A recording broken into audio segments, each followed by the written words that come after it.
এবার নার্সকে ধর্ষণ করে কলা খেতে ফেলে গেলেন 4 জন। হ্যাঁ দর্শক, এই নেককারজনক ঘটনাটি ঘটেছে। এ সম্পর্কে বিস্তারিত জানাবো আজকের ভিডিওতে। বিস্তারিত জানতে ভিডিওটি না টেনে সম্পূর্ণ দেখুন। নরসিংদীর শিবপুরে বেসরকারি একটি হাসপাতালের নার্সকে গণধর্ষণের অভিযোগ পাওয়া গেছে। এ ঘটনায় বৃহস্পতিবার একজনকে গ্রেপ্তার করে আদালতে পাঠিয়েছে পুলিশ।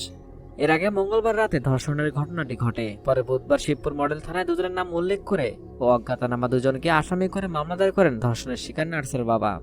নির্যাতিতা নার্সের পরিবারও পুলিশ জানায়, শিবপুরে আত্মীয়ের বাড়িতে বেড়াতে যাওয়ায় ছোট বোন সমস্যায় পড়েছেন জানিয়ে দ্রুত যাওয়ার জন্য ওই নার্সকে ফোনে খবর দেন অভিযুক্ত হারুন।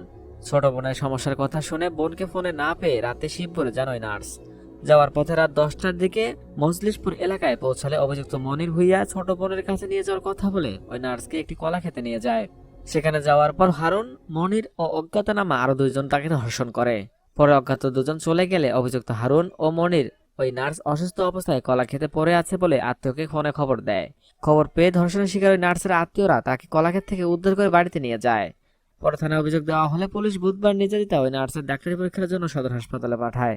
অভিযুক্তদের মধ্যে মনির ভুইয়া নামে একজনকে গ্রেপ্তার করে আদালতে পাঠানো হয়েছে। প্রাথমিক জিজ্ঞাসাবাদে মনির ধর্ষণে জড়িত থাকার কথা স্বীকার করেছেন।